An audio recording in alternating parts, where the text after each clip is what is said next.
Monsieur Logou. Voilà, c'est lui qui a fait Foufoumis. Voilà, ce compatriote qui a fait Foufoumis, Monsieur Logou, il assemble les tracteurs. Il a fait des démonstrations. Si vous allez sur sa page, ils ont fait les démonstrations de la capacité de leur tracteur. Il fait l'assemblage de tracteurs. Si nous sommes des gens patriotes, ce monsieur qui a fait la technique, qui est très fort, qui a créé, qui fait l'assemblage de tracteurs au Togo, Logou Misom, voilà, l'État togolais, au lieu d'aller importer des tracteurs défectueux en Inde, au Sri Lanka, au Bangladesh, le Togo va créer une plateforme avec les universitaires qui sont à l'INSI. Ils vont mettre de l'argent à disposition de ce monsieur qui est un compatriote. On va lui dire, au bout d'une année, monsieur Logou, sortez-nous de votre atelier 100 tracteurs. Chaque année, sortez-nous 100 tracteurs. Et cet argent, ces milliards qui devaient servir à aller engraisser l'Inde, la Chine, je ne sais pas quoi, cet argent devait servir à booster la technologie au Togo et permettre à ce citoyen togolais qui, lui, a déjà fait l'expérience du tracteur, de produire des tracteurs pour les agriculteurs togolais. C'est comme ça qu'on a une vision de développement pour un pays. Ce monsieur a sorti ses tracteurs. Il a fait l'expérience. Il est allé dans les champs. Allez sur sa page Facebook, vous allez voir. Ce sont des tracteurs très efficaces. Il explique l'efficacité de ces tracteurs. C'est un Togolais. Il a fait le montage des tracteurs. Pourquoi l'argent qu'on doit utiliser pour aller commander les tracteurs en Chine, je ne sais pas, au Japon, en Inde, on ne peut pas remettre ça à un Togolais qui a la technologie pour nous fabriquer des tracteurs et mettre ces tracteurs à la disposition de nos populations. Pour la simple raison qu'il faut donner ce marché à un homme de la minorité, il faut donner ce marché à une maîtresse, à quelqu'un du pays pour gagner les commissions et voler l'argent. Conséquence, on a quelqu'un qui a la technologie, quelqu'un qui a l'expérience, quelqu'un qui a l'intelligence, qui peut fabriquer les tracteurs au Togo pour mettre ces tracteurs à la disposition de nos paysans, mais on refuse, on fait comme s'ils n'existent pas. On débloque 100 milliards, 150 milliards, 200 milliards, 40 milliards pour aller commander des tracteurs en Inde. Parce qu'il y a quelques individus, quelques corrompus de la minorité qui veulent avoir leur part de commission ou qui veulent bloquer une partie de l'argent. Monsieur Logou, il est là. Leur atelier est sur la route de Sagbado, en allant à Ségbé. C'est quelqu'un qui assemble les tracteurs. Disons qu'il fabrique les tracteurs. Donc, on pouvait faire des tracteurs made in Togo.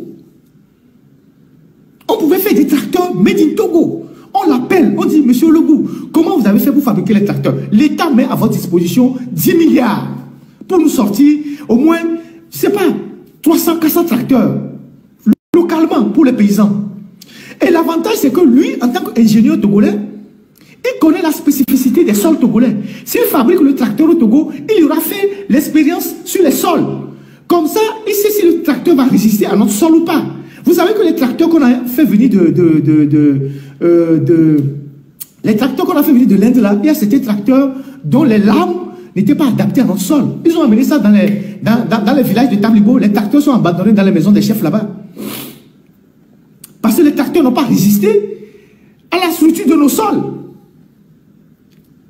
Et les tracteurs, qu'est-ce qu'on fait? On va déposer les tracteurs dans les maisons des chefs et les paysans viennent louer. Le paysan vient louer le tracteur et il y a un prix de location par jour et il met le carburant dedans.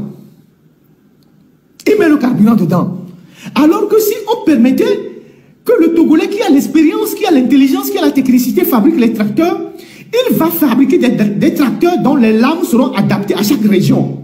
On sait que les sols de la région maritime n'ont pas les mêmes caractéristiques que les sols de la région des plateaux, n'ont pas les mêmes caractéristiques que les sols de la région centrale, n'ont pas les mêmes caractéristiques que les sols de la région de la Kara et n'ont pas les mêmes caractéristiques que les sols de la région des savanes. Donc lui, en tant qu'expert, il peut nous fabriquer des tracteurs avec des lames et les capacités des capacités techniques pour les adapter à chaque région. Mais ce monsieur n'a jamais été approché par le régime, par le pouvoir, par le gouvernement pour dire, mon frère, notre compatriote, toi tu as l'ingéniosité de fabriquer les tracteurs. On crée une grande usine pour toi, tu nous fabriques les tracteurs. On te fait accompagner par d'autres techniciens, les professeurs d'université, tout ça. Zéro. Zéro. Et donc, on se retrouve aujourd'hui à importer des tracteurs de mauvaise qualité de l'Inde, de la Chine, du Bangladesh. Parce qu'il y a quelques bandits qui veulent se faire de l'argent sur les commandes. Vous pouvez détourner une partie de l'argent, prendre leur commission. Alors que la technique est à côté de nous. Nous avons les gens qui sont là. Et les Togolais qui sont dans la diaspora, qui sont experts dans ça, ils sont pleins. Il suffit de lancer l'appel à l'intelligence collective. Les gens viendront pour vous donner leur expertise, pour que nous produisions chez nous-mêmes. Et ça aura l'avantage de nous laisser beaucoup d'argent dans les caisses. Les 45 milliards, les 50 milliards qu'on va transférer vers l'Inde, peut-être qu'au Togo, on n'utilisera que 10 milliards.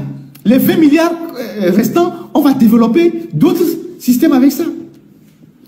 Donc, voilà la situation.